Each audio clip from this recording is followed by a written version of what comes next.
As I was dispatched to a car off the road, single car accident, and recognized the fact that the driver of the vehicle had swallowed a large amount of pills. I had the unfortunate experience of investigating a suicide by an ex-girlfriend of mine, someone I had dated. One police officer said to me, I have a niece who was hearing voices and nobody paid any attention to her, and then she stepped in front of a train. Because this is so hidden and kept a secret,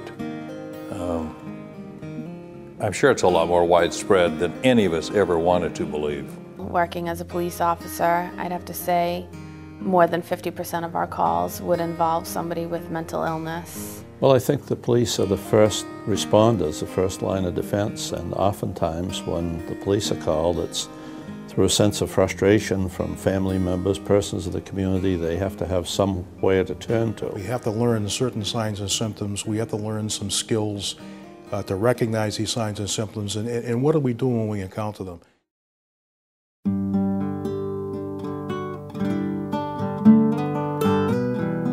We covered the story, I remember the story very well. It would rank up there as truly one of the most devastating stories I'd ever heard. It just deeply affected me and deeply affected most people in the newsroom.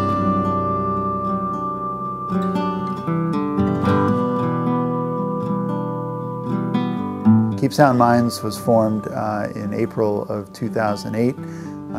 We are a charitable nonprofit registered in New Hampshire, and we mainly focus on New Hampshire and Massachusetts in the arena of mental health awareness and education.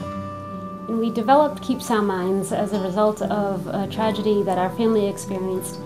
On January 11th, 2008, we lost our two children, Kaylee and Shane Lambert, and my sister Marcy, and so the initials are from Kaylee, Shane, and Marcy, the three lives that we lost as a result of misunderstood mental illness. I think that the tragedy that happened on January 11th definitely woke us up a little bit. Nobody ever wants to see that happen again. Keep Sound Minds' mission is to bring a level of awareness to law enforcement, government officials, and the public in order to create new laws, partnerships with the medical community, and training programs for officers. And I think it's going to take programs like KSM to get out there and get the word around. I look at them as missionaries going out into the fields of public safety and saying, listen folks, we've got a major problem. There are legal issues involved, there are treatment issues involved, and there are support issues involved.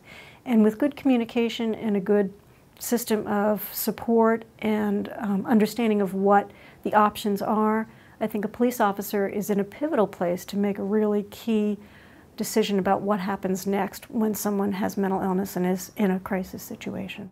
Are we ready to make change?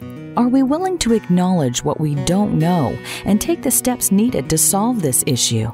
Keep Sound Minds asks that you help in this important cause. I wish I had answers, I don't.